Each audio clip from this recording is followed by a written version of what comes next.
So, welcome to the Team SNG test hands video. Today we are going to be doing the test hands for the updated Time Thief deck profile that was featured on the channel earlier this week.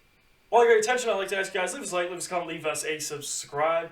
Also, make sure you hit that bell notification, and I'd also like to remind you guys, coming up May 8th, we will be having a 24-hour live stream starting at midday GMT.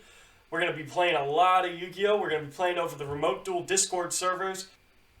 All of that included, I'm hoping, delivery permitting, that I will be also able to open not one but 2 boxes of Ancient Guardians, which comes out the same week. This deck was built to go first, so guess what we're going to do, guys? We're going to do 3 going first test hands. We're going to draw 5 cards, and I'll show you what you can do. But since this deck does a lot of interacting on your opponent's turn, I'm going to tell you the sort of things that you're going to be able to do to disrupt your opponent. That being said, let's just get into it.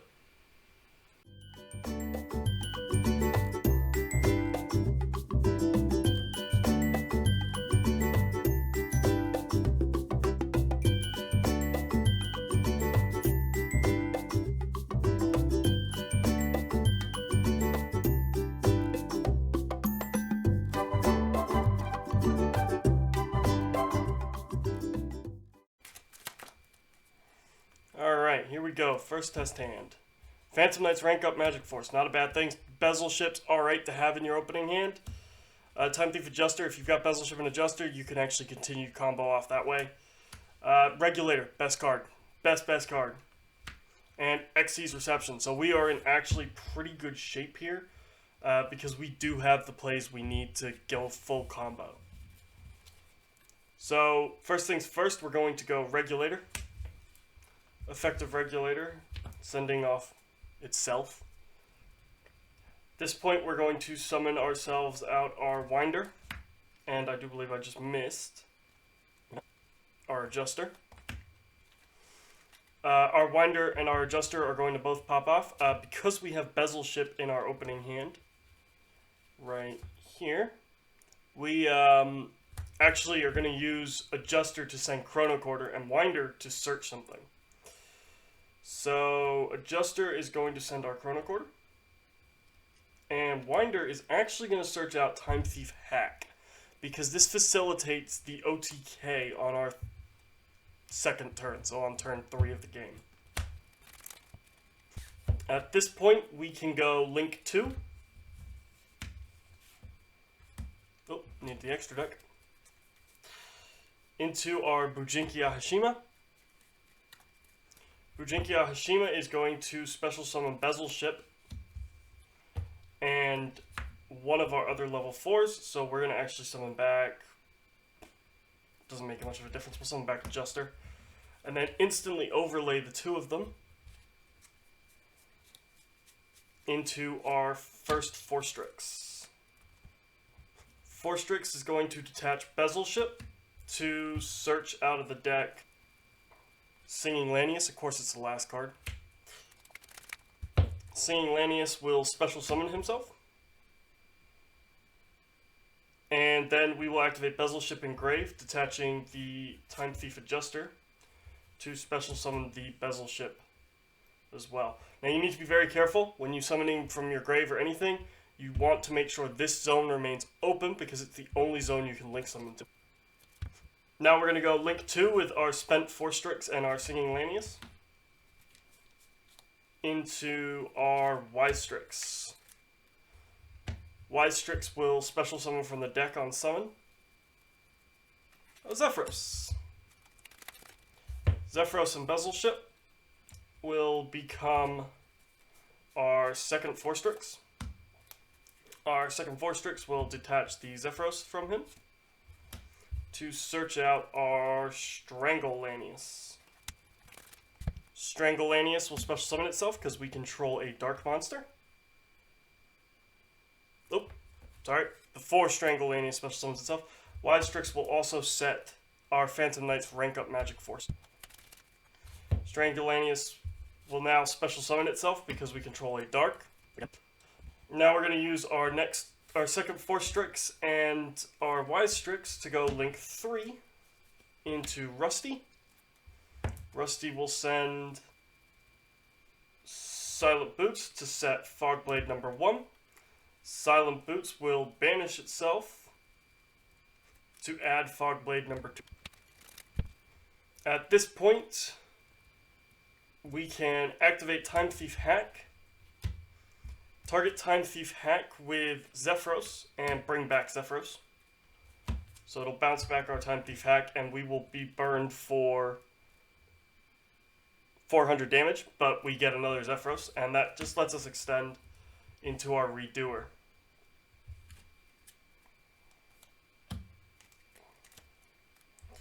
Then to end our turn, we can set 2.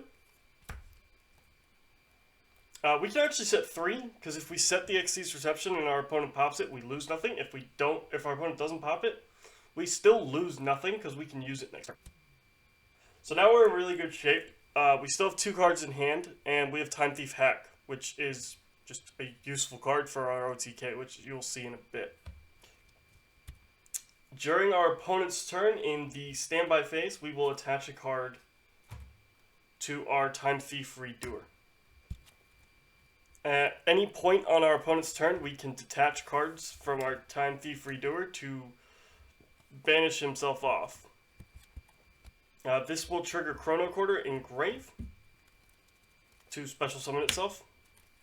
You don't have to do that, but I kind of like the idea of doing it, as it will let you special summon your Adjuster. As it will let you special summon Adjuster on your opponent's turn, and that will then let you set your grave up a little more, being able to send Time Thief Flyback to the grave. Now, assuming that your opponent pops off, you're likely going to use both your Fog Blades. And you're likely also going to lose your Adjuster and your Chrono Quarter and maybe even your Bujinki. But you're likely going to hopefully be able to protect your Rusty Bardiche.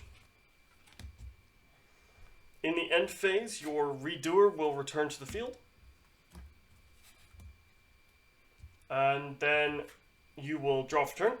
And during your standby phase, you will attach a material to from your opponent's deck to your Redoer.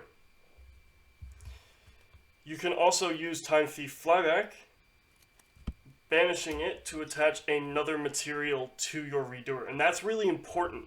It's important that you have 2 materials on your Redoer for the OTK that we were talking about earlier.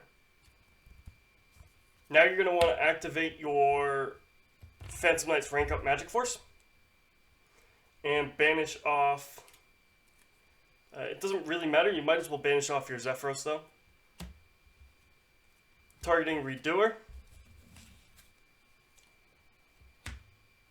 And you want to Xyz summon your Arc Rebellion Xyz Dragon right here, so that your Rusty Bardiche will pop something off of your opponent's field. At this point, you activate your Time Thief Hack. Using a Hack's ability, you target your Xyz Dragon, and he gains 900 attack points. Then you detach one of the 2 materials from your opponent, and he can attack. He gains the attack of all monsters on the field. He's also negates the effects of all monsters on the field except for himself. And because of our Time Thief Hack, he will also be allowed to attack our opponent directly. So he gains 900 from Time Thief Hack's ability, because he had 3 materials at the time it was activated against him, putting him at 3,900. He then gains another 2,100 from your Rusty Bardiche, putting him at 6,000. And now if your opponent has any monsters on the field that have 2,000 or more attack, you are going to run into your opponent for game on turn 3. So that does it for our first test hand. Let's go on to our second.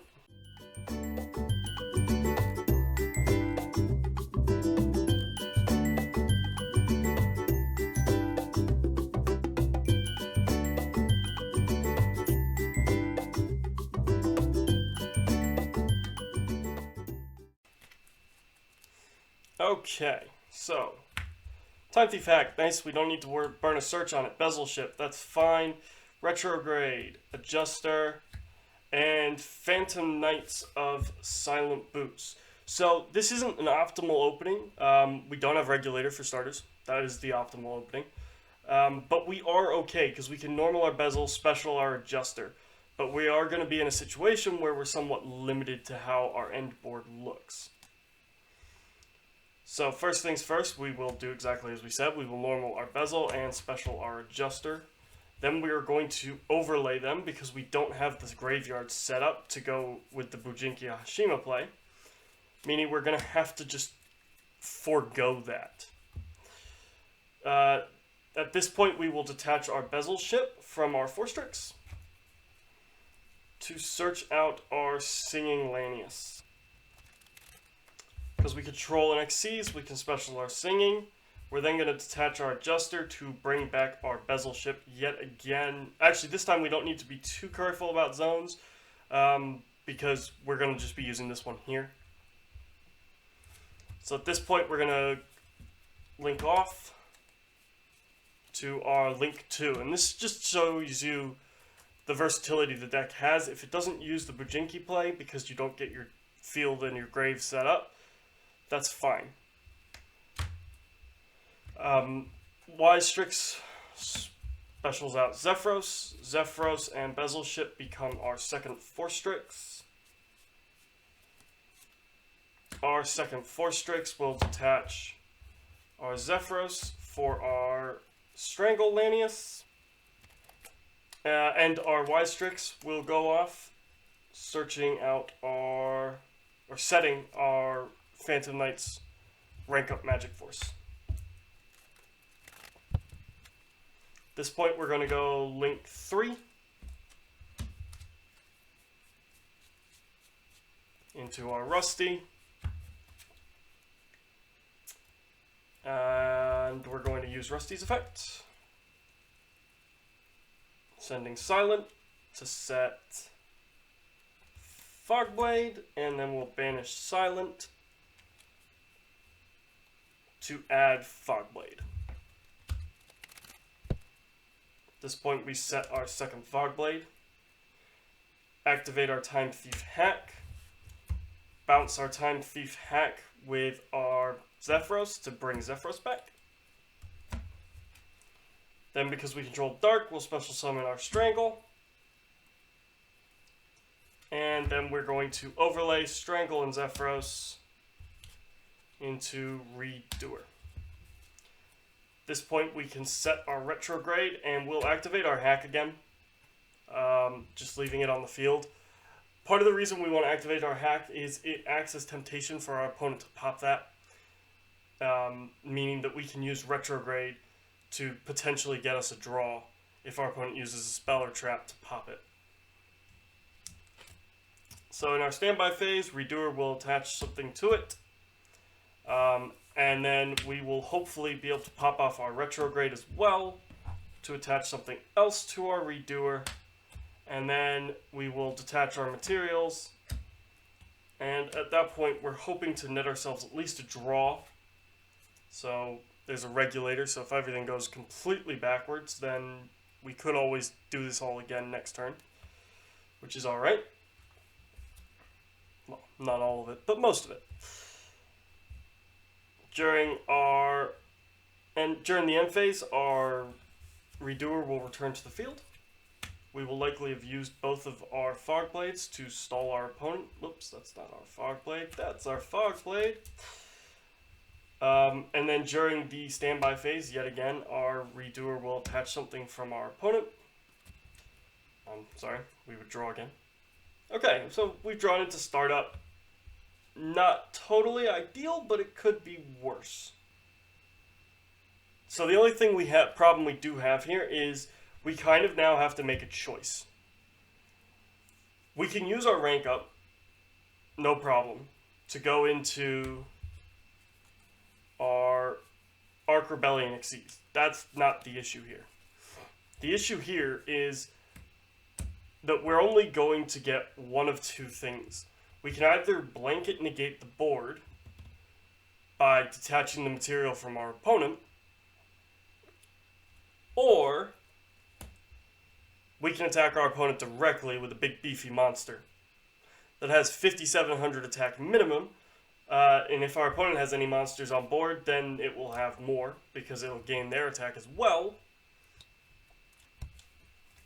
So that does it for our second test stand.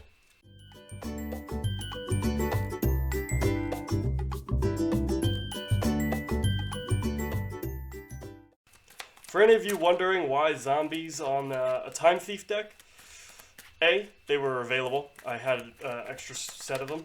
B, do you know how much it psychs your opponent out when they look at that and they go, wonder what he's playing? They always think zombies. And then I surprise them with Time Thieves.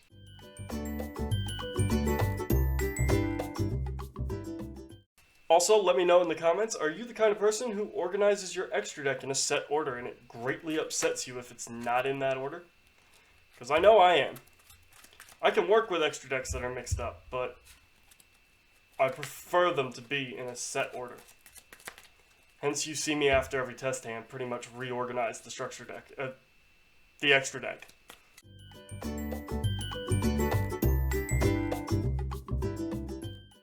Alright, on to our last test hand. Stranglelanius, Summoner Monk, Time Thief Adjuster, Time Thief Chronocorder. So, not great. We got 2 Summoner Monks. We only run 2. We have no spell to utilize Summoner Monk, so we're in a situation where we're gonna have to go with Chronocorder and Adjuster, and we're gonna have to do something very similar to what we did last turn, but this time we don't have the spell traps that we had in our hand last time around. So we're going to normal our Chrono, and we're going to special our Adjuster. We're also not going to be able to extend as well because of the fact that we have got to use... Because of the fact we don't have Bezel, we have Chronocorder, which doesn't really do very much for us. At this point, we're going to go with our our Force Strikes. We're going to detach 1 to search our Singing, who will special summon himself. And this time last turn we actually went into Bezel, but because we don't have Bezel, we're just going to have to get rid of our Force Strix. And we'll go Wise Strix.